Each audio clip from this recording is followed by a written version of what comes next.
got so much motherfucking design on right now. Break it down, bring it back, make it clap. I got 3 old thoughts, new block, wear that thing. Bitches on my line, and you know they come straight. Hold up, what it not, 45, scope it cash like whoa. How you fucking with these hoes up? Assalamualaikum warahmatullahi wabarakatuh. Perkenalkan, nama saya Nia Widyasari dengan NIM A1A221011. Saya dari kelas reguler A, angkatan tahun 2021. Saya dari Prodi Pendidikan Sejarah, Fakultas Perguruan dan Ilmu Pendidikan, Universitas Jambi. Di sini, saya akan membuat video pembelajaran untuk memenuhi tugas ujian akhir semester dengan mata kuliah Psikologi Pendidikan yang diampu oleh Ibu Lisa Rukmana MPD. Baiklah, di sini saya akan menjelaskan dengan judul besar pengaruh-pengaruh lingkungan eksternal terhadap perkembangan anak atau peserta didik, sertakan teori dan minimal 3 contoh studi kasusnya. Psikologi ialah ilmu atau pengetahuan tentang proses mental dan perilaku seseorang yang merupakan manifestasi atau penjelmaan dari jiwa itu sendiri. Psikologi merupakan pemahaman tentang peserta didik yang berkaitan dengan aspek kejiwaan karena merupakan salah satu kunci keberhasilan pendidikan bagi seorang peserta didik. Suatu pendidikan mutlak penting dan sangat dibutuhkan manusia, terutama bagi para siswa. Pentingnya pendidikan yang dapat menjadikan seseorang menjadi lebih baik dalam akademik seperti prestasi maupun di luar akademik. Proses pembelajaran secara aktif dapat mengembangkan potensi dirinya, masyarakat, bangsa, dan negara. Pendidikan yang baik dapat mengubah kebiasaan pola pikir, prestasi dari kurang baik menjadi lebih baik. Hal tersebut pada dasarnya dipengaruhi beberapa hal dan faktor yang mempengaruhinya.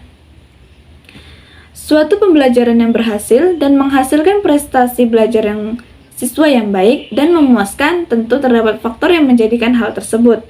Faktor tersebut adalah faktor yang berasal dari diri sendiri dan faktor yang berasal dari luar diri sendiri. Menurut Sugi Hartono, faktor eksternal siswa adalah faktor yang ada di luar individu yang sedang belajar. Sedangkan menurut Shah, faktor eksternal siswa adalah faktor dari luar siswa. Jadi kesimpulannya adalah faktor eksternal siswa adalah faktor yang ada di luar individu. Yang tergolong faktor eksternal yaitu 1. Faktor sosial yang terdiri atas 1. Lingkungan keluarga. Contohnya, cara orang tua mendidik, relasi ataupun pergaulan atau hubungan antar anggota keluarga, suasana rumah, keadaan ekonomi, pengertian orang tua, latar belakang kebudayaan. Yang kedua, lingkungan sekolah. Contohnya yaitu metode mengajar, kurikulum, relasi pendidik dengan siswa, relasi atau hubungan dengan siswa, disiplin sekolah, alat pembelajaran, waktu sekolah, standar pembelajaran di atas ukuran, dan keadaan gedung atau sarana prasarana. Yang ketiga, lingkungan masyarakat. Contohnya yaitu pergaulan dengan teman di lingkungan masyarakat. Yang selanjutnya yaitu faktor budaya seperti adat istiadat, ilmu pengetahuan, teknologi, dan kesenian. Yang selanjutnya yaitu faktor lingkungan, fisik seperti fasilitas rumah, fasilitas belajar, dan iklim. Teori-teori menurut para ahli.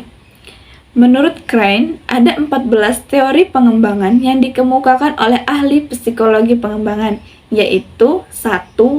Teori environmentalisme menyatakan perkembangan ditentukan oleh lingkungan teori. Lingkungan teori ini dikemukakan oleh filsuf Inggris John Locke. Yang kedua, teori naturalisme, yaitu memandang anak berkembang dengan caranya sendiri, melihat, berpikir, dan merasa. Teori ini dikemukakan oleh Jean-Jacques Rousseau. Yang ketiga, teori etologi, yaitu studi tentang tingkah laku manusia dan hewan dalam konteks evolusi.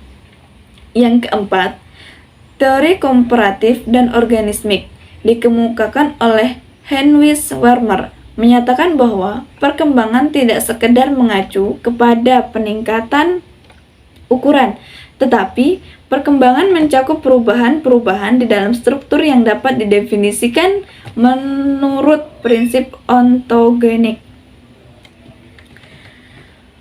Perkembangan kognitif. Teori ini digagas oleh Jean Piaget yang menyatakan bahwa tahapan berpikir manusia sejalan dengan tahapan umur seseorang.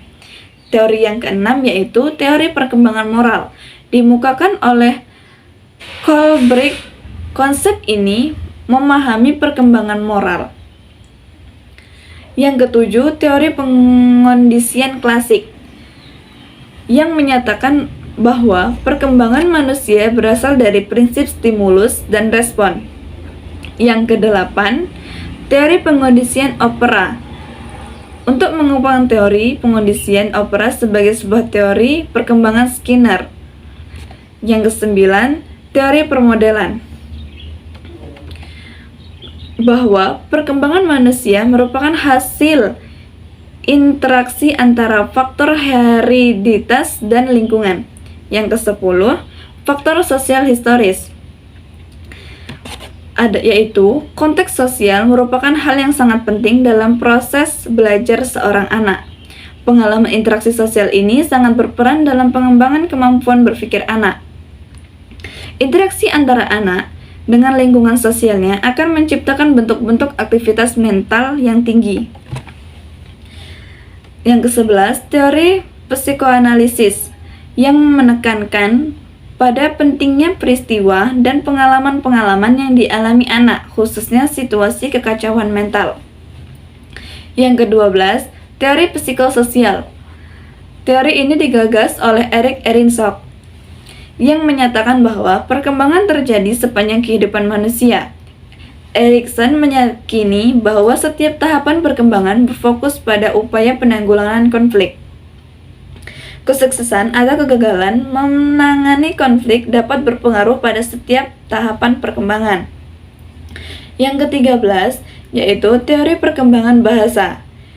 Menyatakan kemampuan berbahasa adalah bawaan manusia yang dimiliki makhluk lain. Kemampuan berbahasa telah dimiliki manusia sejak lahir. Yang terakhir yaitu teori penggagas aliran humanistik. Menurut Maslow, pertumbuhan dan perkembangan manusia ditentukan oleh hakikat batin yang esensial dan biologis. Inti batin manusia mendorongnya untuk mencapai perealisasian kemanusiaan seutuhnya. Baiklah, sekian materi yang dapat saya jabarkan. Lebih dan kurangnya, saya mohon maaf yang sebesar-besarnya. Saya akhiri. Wassalamualaikum warahmatullahi wabarakatuh.